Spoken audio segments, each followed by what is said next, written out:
The massive command bridge of the Zephyrian Imperial cruiser Voidstalker hummed with quiet efficiency. Admiral Vexka stood before the main viewing screen, his forearms crossed behind his back in the traditional pose of authority. The bridge. Crew moved with perfect precision, each member of the collective consciousness performing their duties without a single wasted motion. "Admiral," came the voice of Senior Analyst Thyron from his monitoring station. "We are receiving an urgent transmission from Frontier Station Delta 7. Vexka turned his elongated head toward the analyst. After 3,000 years of galactic dominance, urgent transmissions from frontier stations were rare. Most threats were dealt with long before they reached Imperial attention. "Display the transmission," Vexka commanded. The holographic image of Station Commander Quinn Alpha appeared above the bridge. The commander's usually calm demeanor showed signs of distress, unusual for any member of the collective. "Admiral, we have detected an unknown vessel approaching the Kepler 442 system. The ship's energy signature does not match any known civilization in our databases." Vexka felt a ripple of curiosity through the collective consciousness. Unknown. Ships were impossible. Every spacefaring species in the galaxy had either joined the Empire willingly or been conquered. The last independent civilization had fallen 800 years ago. "Perhaps it is a lost vessel from one of the outer colonies," suggested Navigator Zeph Prime. "Negative," Quinn Alpha replied. "The vessel's design is completely foreign. More concerning, our sensors indicate it is traveling at speeds that should be impossible given its apparent technological level." Vexka moved closer to the hologram. "Show me the data."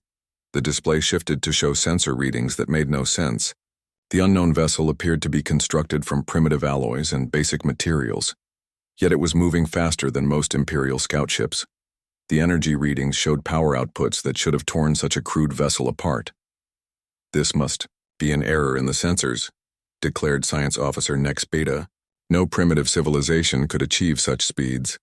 But as more data flowed in, the impossible readings remained consistent. The unknown ship was real, it was fast, and it was heading directly into the Empire's most restricted research system. Meanwhile, 300 million kilometers away, Captain Jake Morrison stood on the bridge of the human vessel, UES Defiant. Unlike the perfect silence of the Imperial ship, the Defiant's bridge buzzed with conversation and activity. "Captain, we're picking up some strange readings ahead," reported Navigator Sam Rodriguez from his station. "Looks like artificial structures around the fourth planet." Jake moved to look at Sam's screen. After 18 months of deep space exploration, finding signs of alien civilization was exactly what they had hoped for. Earth's first interstellar mission was about to make history. "Lisa, how are our engines holding up?" Jake called to Chief. "Engineer Lisa Parker. The quantum drive is running hot but stable," Lisa replied from the engineering station. "We're still breaking our own speed records out here. Earth Command would flip if they knew how fast we've been pushing this thing." Lieutenant Ben Cooper at the communications station looked up from his equipment. "Captain, I'm detecting multiple transmission sources from those structures. The signals are heavily encrypted, but the patterns suggest a highly advanced civilization." Jake felt excitement and nervousness mix in his stomach. First contact with an alien species was the dream of every explorer, but it also carried enormous risks. Earth had prepared protocols for this moment, but no one really knew what to expect. "All, stop," Jake ordered. "Let's take this slow and careful." The Defiant dropped out of quantum drive, its experimental engines powering down with a deep hum that vibrated through the ship's hull. The crew of 43 humans had traveled further from Earth than any human before them, and now they faced the unknown. "Ben, prepare the first contact package," Jake said. "Mathematical sequences, universal constants, peaceful intentions. Let's hope whoever lives here is friendly." On the Imperial bridge, Thyron's instruments screamed with alerts as the unknown vessel suddenly appeared on their sensors, much closer than predicted. "Admiral, the alien ship has dropped out of faster-than-light travel, just outside the Kepler 442 system," Thyron reported. "It appears to have stopped and is transmitting something." "Can you decode the transmission?" Vexka asked. The transmission contains mathematical sequences and what appears to be scientific data, replied Communications Specialist Hex 9. The patterns suggest intelligence, but the format is unlike anything in our databases. Vexka studied the readings with growing unease. The ship's sudden appearance had caught Imperial sensors off guard, something that hadn't happened in living memory. Their detection grids were designed to spot any known vessel type from several light years away. War Master Keldrin to the bridge, Vexka commanded. Within moments, the Empire's chief military strategist arrived. Keldrin's massive frame and battle-scarred exoskeleton marked him as a veteran of the last great conquest campaigns. Admiral, what is the nature of this threat? Keldrin asked. That remains to be determined, Vexka replied. We have an unknown vessel of primitive construction achieving impossible performance. Their intentions are unclear. Keldrin studied the sensor data with the cold calculation of a being who had never lost a battle. If they possess advanced technology hidden within primitive hulls, they could be scouts for a larger fleet. We cannot allow them to report our position to potential enemies. The thought sent ripples of concern through the collective consciousness. The Empire's strength came from their complete knowledge of galactic civilization. An unknown enemy was a threat to the very foundation of their power. Shall we destroy them immediately? Asked Weapons Coordinator Deck 7. Not yet, Vexka decided. We need information. Deploy Battle Group Sigma to intercept. Capture if possible, destroy if necessary. Back on the Defiant, Ben Cooper frowned at his instruments. Captain, I'm detecting multiple large ships moving in our direction. Their engine signatures are massive, much bigger than ours. Jake felt his heart rate increase. How many ships? At least 12, sir. And they're big, really big. Lisa Parker checked her own sensors and whistled softly. Captain, those ships are putting out energy readings that make our quantum drive look like a campfire. We're seriously outgunned here. Jake faced the hardest decision of his career. They had come to explore and make peaceful contact, but the approaching fleet suggested the aliens might not share those intentions. Earth was counting on the Defiant to gather intelligence about potential galactic neighbors. Ben, increase power to our transmission, Jake ordered. Send the peace package on all frequencies. Make it clear we come in friendship. Aye, Captain. Broadcasting now. On the Imperial ships, the increased transmissions only confirmed their suspicions. In their experience, only enemies tried to communicate during military encounters. The alien vessel is increasing transmission power, reported Thyron. This confirms hostile intent. War Master Keldrin nodded grimly. In 3,000 years, no species has approached Imperial space broadcasting signals without prior permission. This is clearly a probe from an enemy civilization. Admiral Vexka made his decision. All ships assume attack formation, prepare to engage the unknown vessel. As the Imperial fleet moved into position, both sides prepared for a confrontation that would change the galaxy forever. The humans, driven by curiosity and hope for peaceful contact, faced an empire that had forgotten how to interpret anything but submission or conquest. Neither side understood that they were about to witness something that would shatter the empire's perfect order and introduce chaos into a galaxy that had known only control for 3 millennia. The UES Defiant was about to show the galaxy what happened when human determination met impossible odds. The stage was set for a battle that would prove humanity's greatest strength wasn't their technology or their weapons, but their refusal to accept that any situation was truly hopeless. The UES Defiant moved deeper into the Kepler 442 system, its crew amazed by what they discovered. Massive space stations orbited the fourth planet like metal moons. Each structure was larger than anything humanity had ever built, gleaming with advanced technology that spoke of a civilization far older than Earth. My God, whispered Dr. Amy Walsh from the science station. Look at the size of those installations. They must house millions of beings. Captain Jake Morrison studied the readings with wonder and growing concern. The alien civilization was clearly far more advanced than Earth. Their cities floated in space like jewels, connected by streams of light that might have been transport systems or communication networks. Ben, any response to our signals? Jake asked. Lieutenant Ben Cooper shook his head. Nothing, Captain. I'm detecting their transmissions, but they're using encryption methods I can't even begin to understand. It's like trying to decode music, written in mathematics. Navigator Sam Rodriguez looked up from his instruments with worry in his eyes. Captain, those large contacts are definitely ships, and they're moving fast. 12 vessels, each one at least 10 times our size. Jake felt the weight of responsibility settle on his shoulders. Earth had sent them to explore and make peaceful contact, but the situation was spiraling beyond their control. The approaching alien fleet could destroy the Defiant without breaking stride. Lisa, what's our engine status? Jake called to the engineering station. Chief Engineer Lisa Parker checked her displays quickly. Quantum drive is still running hot from our long journey, but I can give you emergency power if needed. Fair warning, though, pushing the drive any harder might cause a cascade failure. Jake nodded grimly. Understood, keep it ready just in case. On the leading Imperial vessel Supremacy, Fleet Commander Zith Prima studied the approaching alien ship with growing confusion. The vessel's design made no sense by Imperial standards. It looked like someone had built a warship using scrap metal and pure determination. Analysis report, Zith Prima commanded. Imperial scientist Nexus 7 brought up the detailed scans. Commander, the alien vessel appears to be constructed from steel alloys and ceramic composites. These materials are primitive by our standards, yet somehow the ship is achieving energy outputs comparable to our light cruisers. That should be impossible, stated Tactical Coordinator Mex 4. Those materials would melt under such power loads. Nevertheless, the readings are consistent, Nexus 7 replied.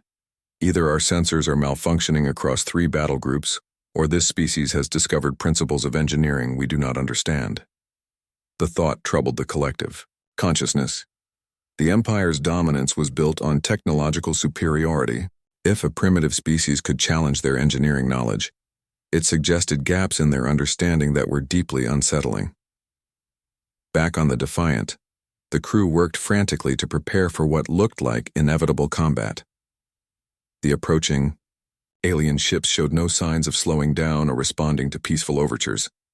Captain, said Dr. Walsh, I've been analyzing their transmission patterns. There's something strange about the way their signals are structured. It's almost like all their ships are thinking as one mind.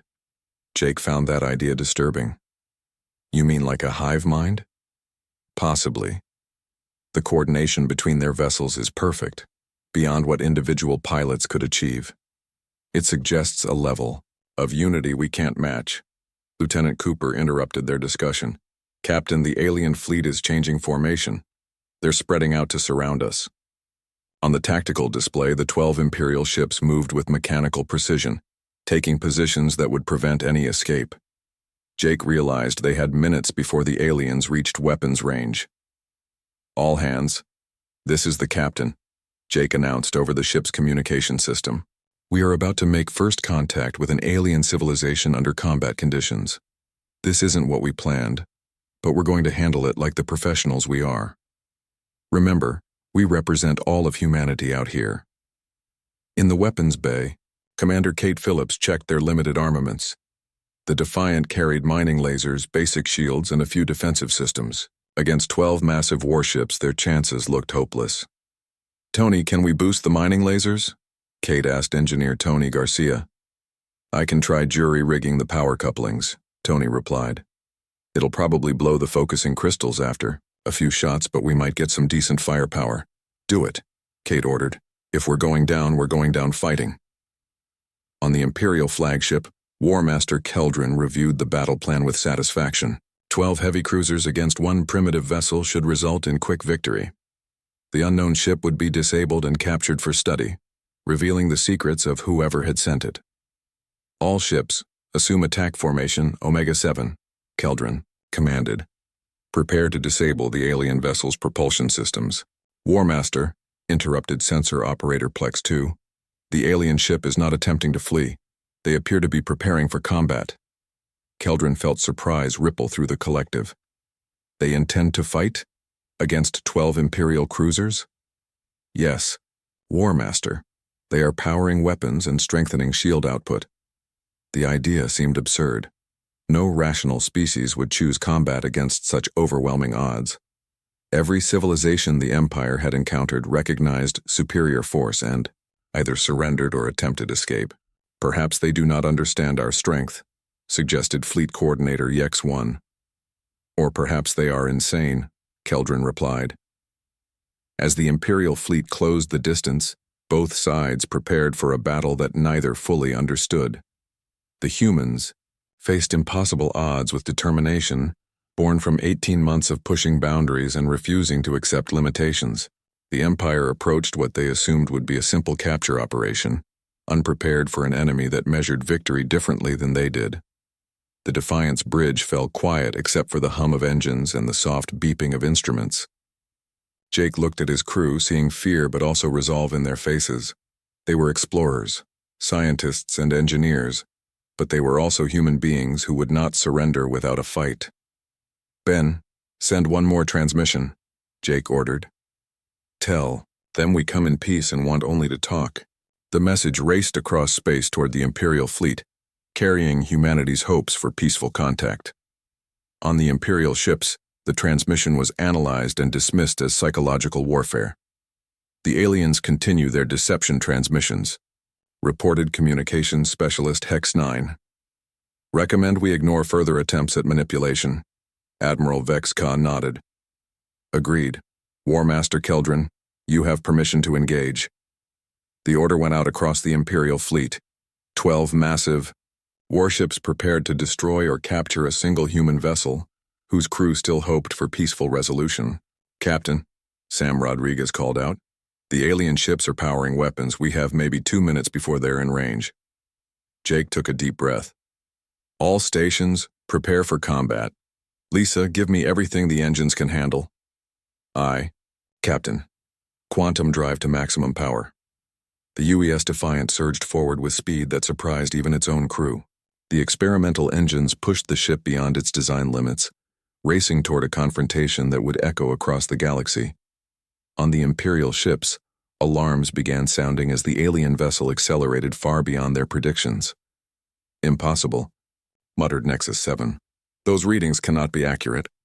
But the readings were accurate, and the Empire was about to learn their first lesson about human engineering. When told something was impossible, humans took it as a challenge rather than a limitation. The distance between the fleets closed rapidly. Both sides checked their weapons and prepared for battle, neither understanding that this moment would mark the beginning of the end for galactic peace. The Empire expected easy victory against a primitive vessel.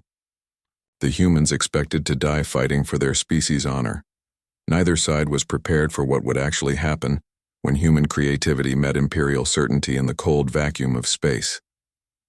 As weapon systems charged and final preparations were made, the galaxy held its breath for a confrontation that would change everything.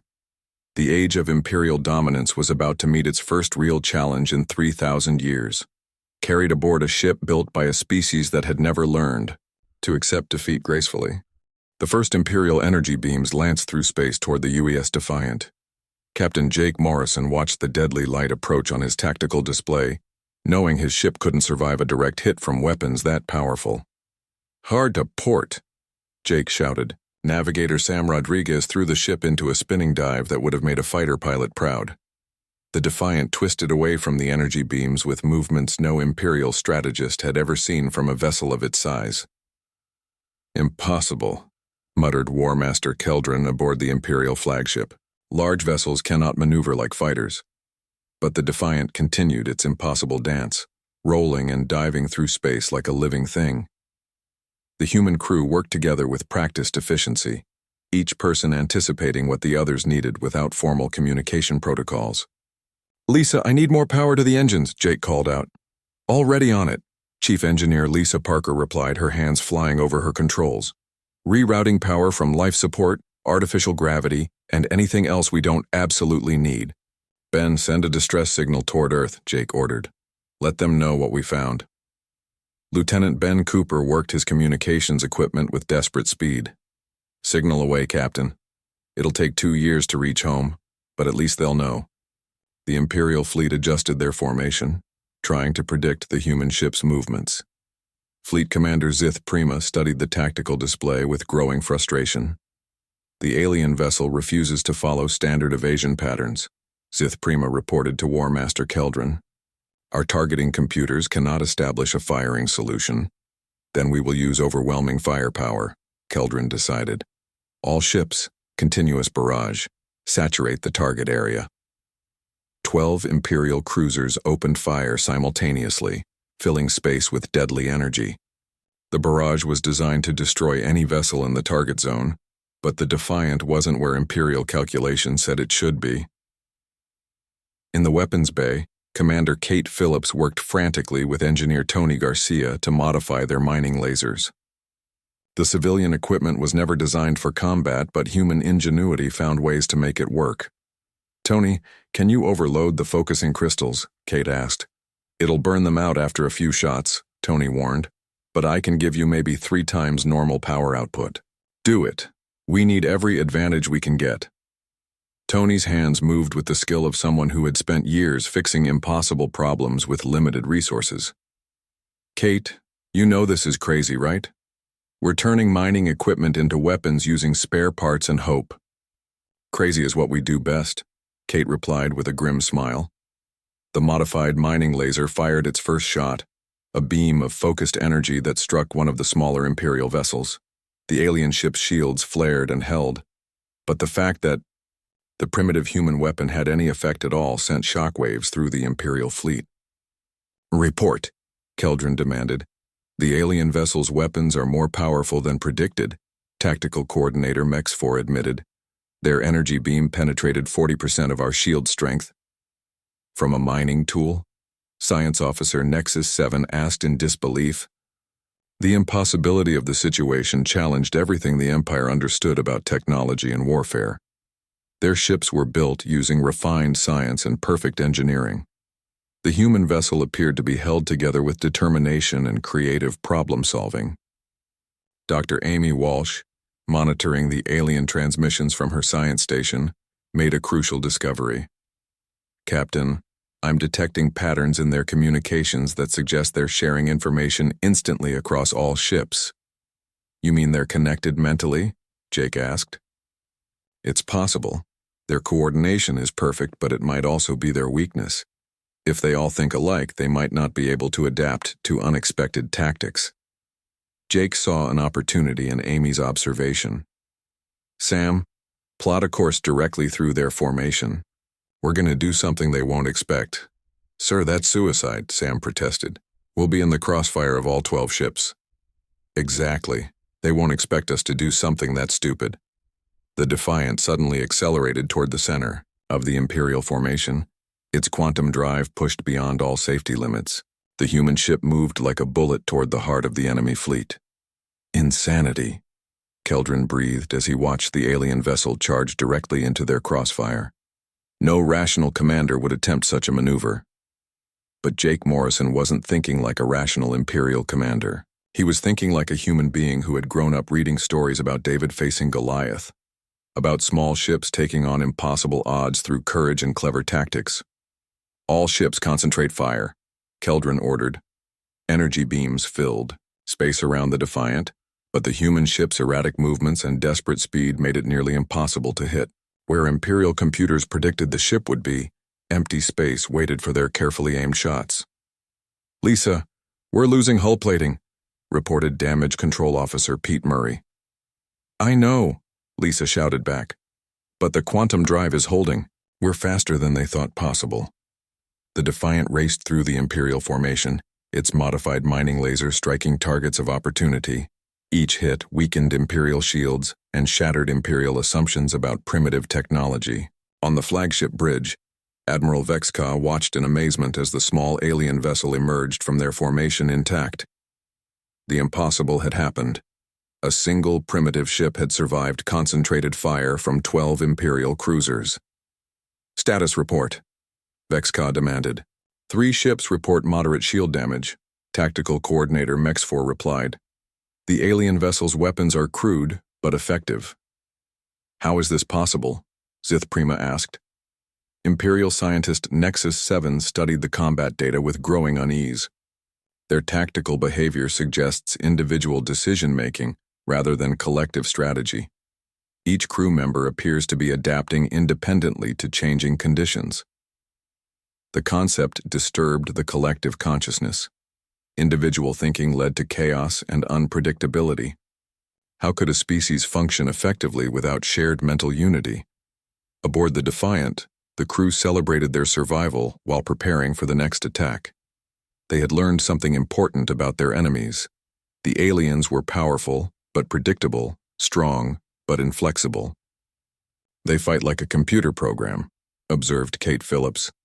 "Perfect coordination, but no creativity." Jake nodded. "Then we'll give them something no computer program could predict."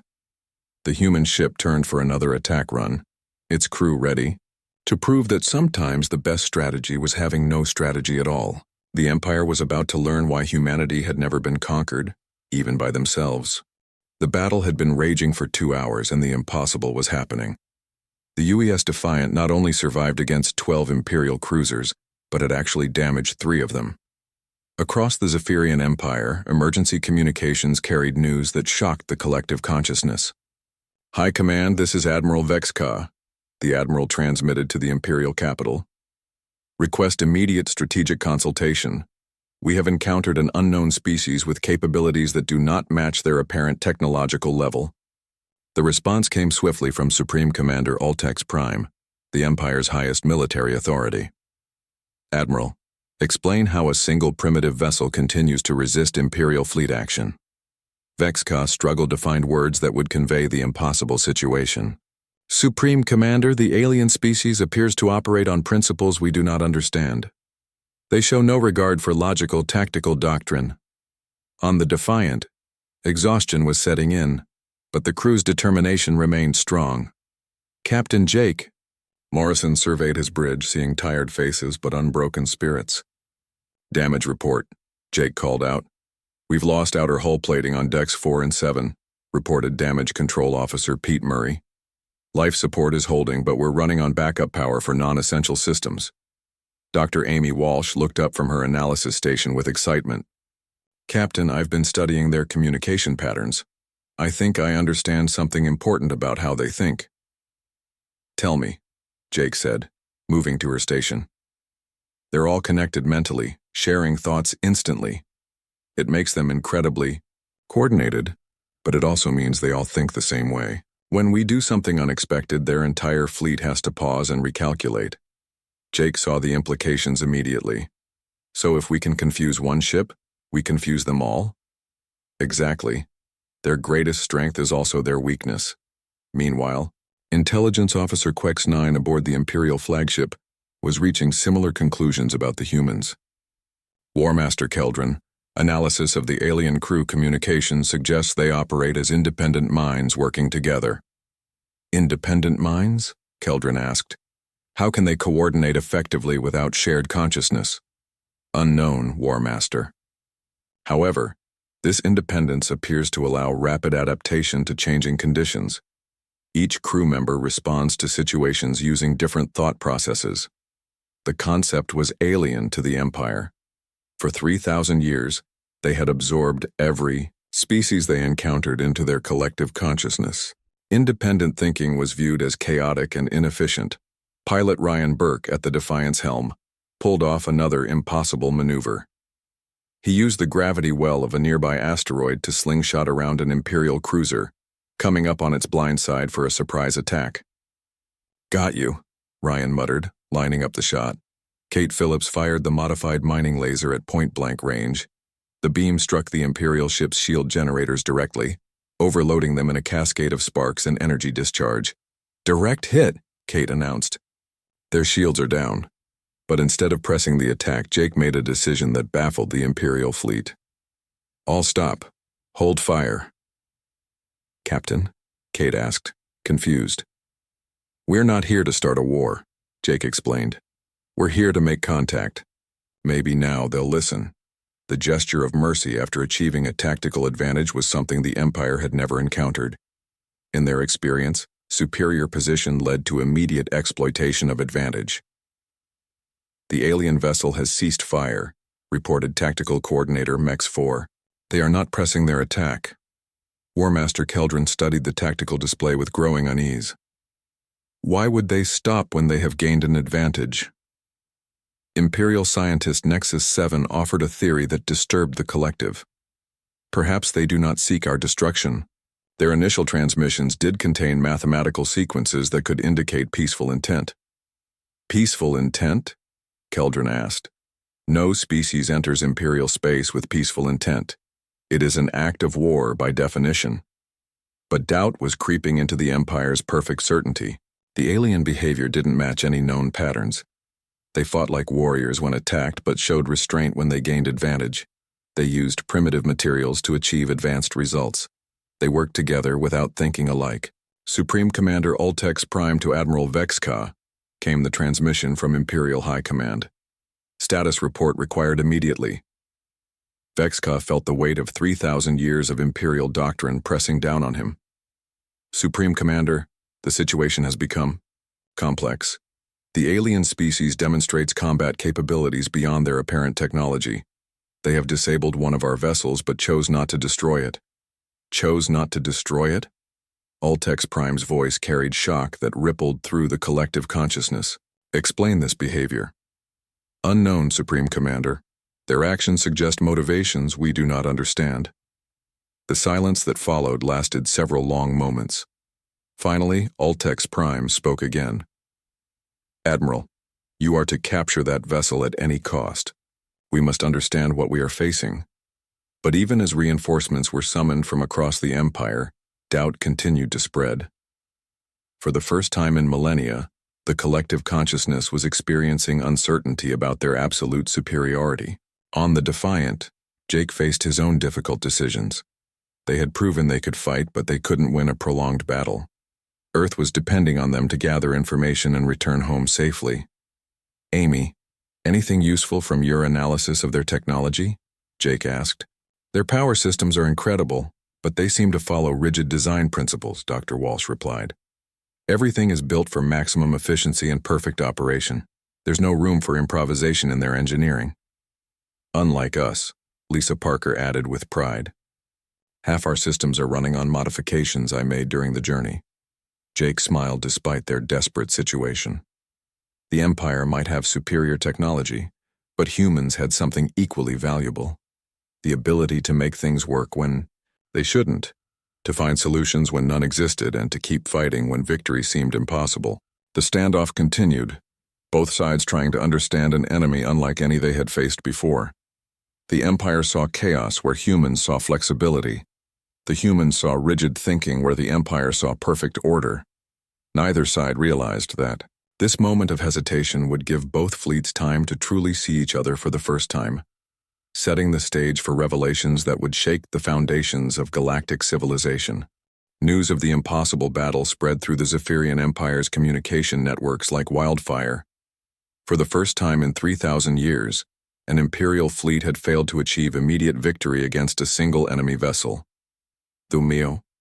Collective consciousness, normally calm and unified, buzzed with confusion and growing fear. On the Imperial capital world of Zephyr Prime, Emergency Session Alpha convened in the Grand Strategy Chamber.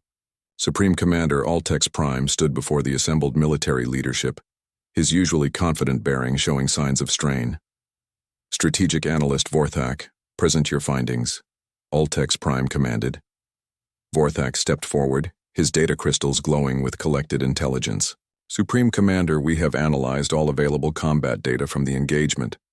The alien species, tentatively designated as humans, display tactical behavior that contradicts all known military doctrine. The holographic display showed the battle from multiple angles. Imperial commanders watched in silent amazement as the primitive human vessel performed maneuvers that should have been impossible. Observe their approach patterns, Vorthak continued. They show no regard for established tactical formations. Where any rational species would retreat when facing superior odds, they advance. Where logic dictates defensive positioning, they attack. Fleet Admiral Lex Magnus, veteran of 50 conquest campaigns, studied the data with growing unease. Their behavior suggests mental instability or desperate courage, but their results suggest neither. Precisely, Vorthak agreed. Analysis indicates The humans possess what can only be described as adaptive tactical thinking. Each crew member appears capable of independent decision-making while maintaining coordination with their fellows. The concept sent ripples of disturbance through the assembled commanders. Independent thinking was chaos. How could any military function effectively without shared consciousness guiding every decision? Aboard the UES Defiant, the crew used the temporary lull in fighting to assess their situation and plan their next moves. Captain Jake Morrison called a senior staff meeting in the ship's small conference room. "We've proven we can fight them," Jake began, "but we're badly outnumbered. Our weapons are holding up better than expected, but we can't keep this up forever." Dr. Amy Walsh spread her analysis across the table's display screen. "I've been studying their ship movements and communication patterns. Captain, I think we're dealing with a hive mind species that's never encountered individual thinkers before." "What does that mean for us?" asked Chief Engineer Lisa Parker. "It means they can't predict us because we don't think like they do. Their battle computers are designed to fight logical enemies who follow predictable patterns. We're winning because we're being human." Commander Kate Phillips leaned forward. "So our best strategy is to keep being unpredictable?" "More than that," Amy replied. "I think our very existence terrifies them. They've built their entire civilization on the idea that all intelligent life thinks alike. We prove that's not true." Back on Zephyr Prime, the emergency session was reaching disturbing conclusions. Strategic analyst Vorthak continued his presentation, with data that challenged the Empire's fundamental beliefs. Analysis of human tactical responses shows adaptation rates exceeding theoretical maximums, Vorthak reported. "They modify their behavior faster than our prediction algorithms can compensate." "You're suggesting they learn during combat?" asked Defense Coordinator Zix Beta. "More than learn, they evolve. Each engagement makes them more effective against our tactics." Supreme Commander Ultex Prime felt doubt creep into his thoughts for the first time in centuries. How many more ships like this might exist?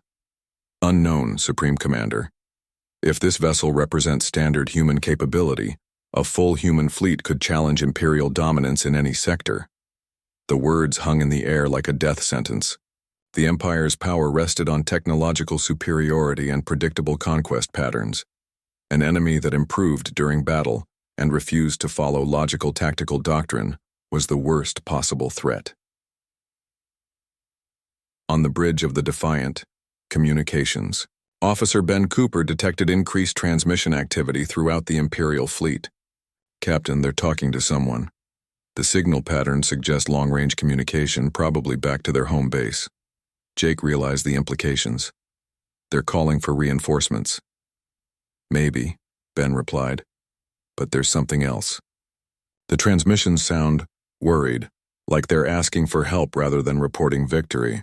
Navigator Sam Rodriguez looked up from his instruments with surprise. "Captain, I'm detecting more ships approaching. A lot more ships." On the tactical display, new contacts appeared at the edge of the system. 24 additional Imperial vessels dropped out of faster-than-light travel, doubling the enemy force surrounding the Defiant.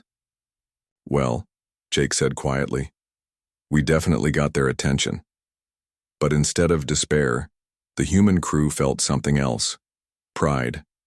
They had shaken an interstellar empire so badly that reinforcements were needed to deal with one human ship.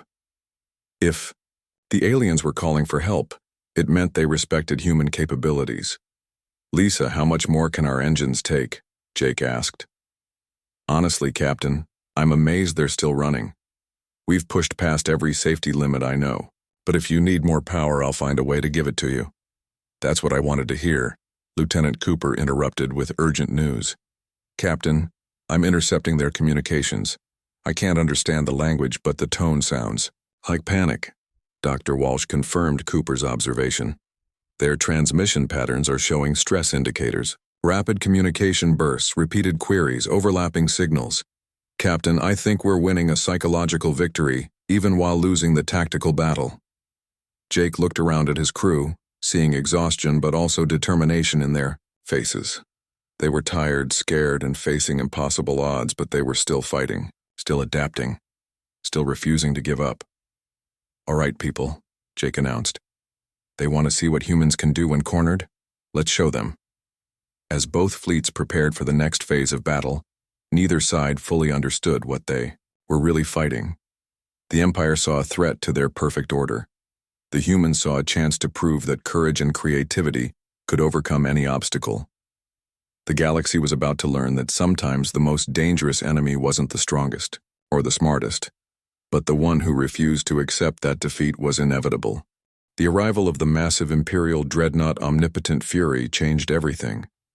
The planet-killer vessel emerged from faster-than-light travel like a metal moon, its weapons capable of destroying entire star systems. On the bridge of the Course Defiant, the crew stared at tactical readings that defied comprehension. "Captain," Navigator Sam Rodriguez said quietly, "that ship is 40 kilometers long. Our entire vessel would fit in one of its weapon bays."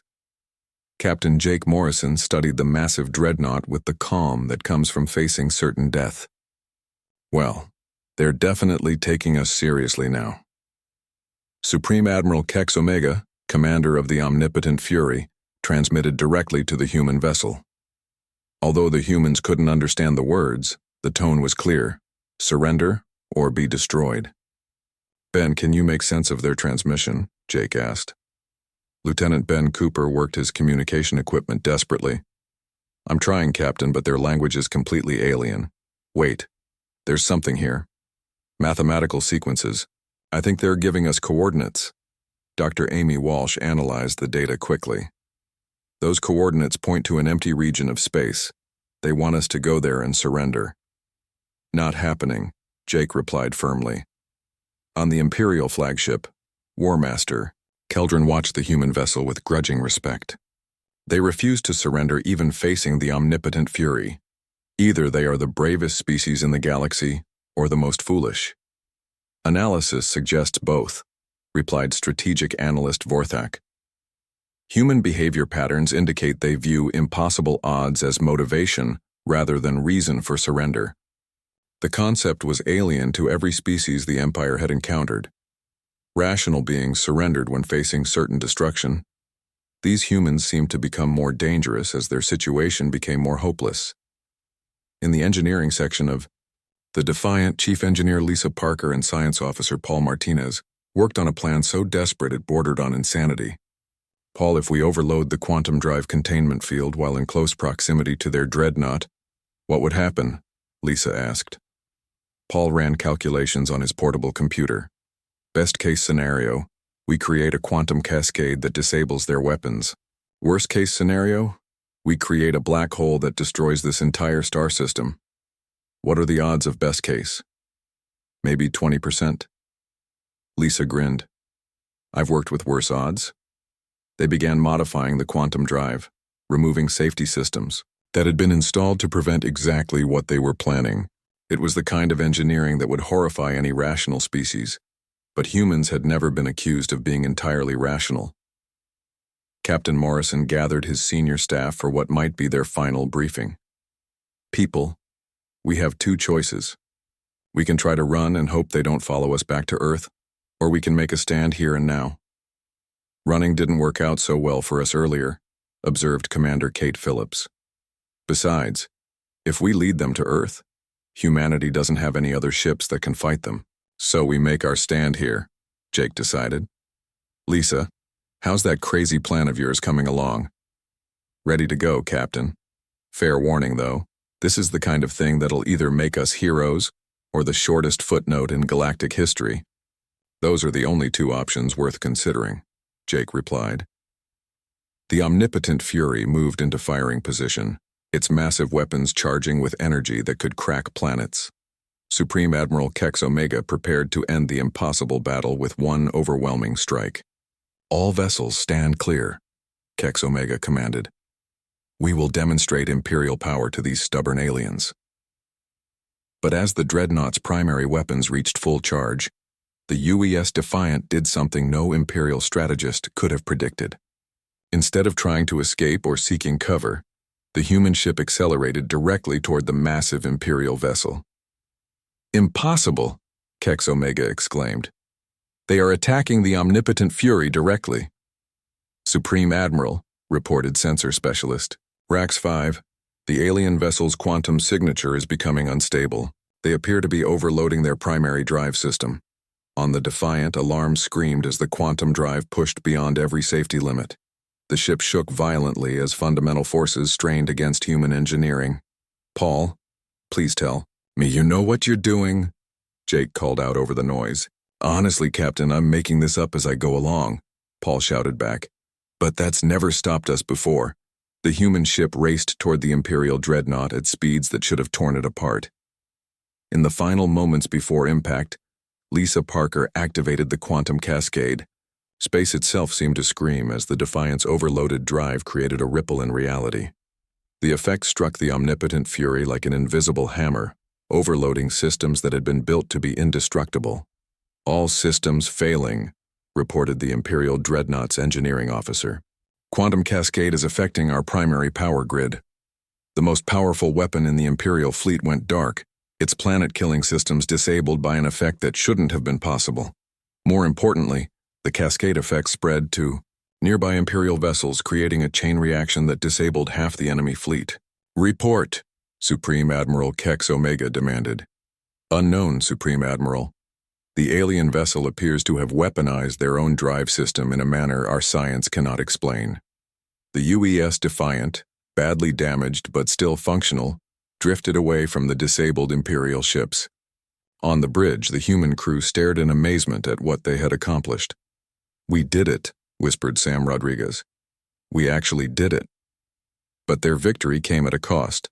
The quantum drive was completely destroyed, leaving them stranded in alien space.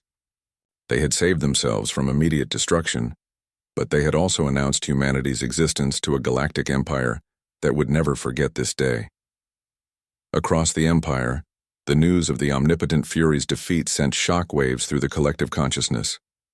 Emergency sessions convened on 1,000 worlds as Imperial leadership struggled to understand what they had encountered. "The humans must be studied," declared Supreme Commander Ultex Prime. "If one ship can do this, what might 100 ships accomplish?" For the first time in 3 millennia, the Zephyrian Empire felt fear. They had met a species that didn't just refuse to be conquered, but seemed to grow stronger when faced with impossible odds. The galaxy's perfect order had found its first crack, and that crack was shaped like human determination.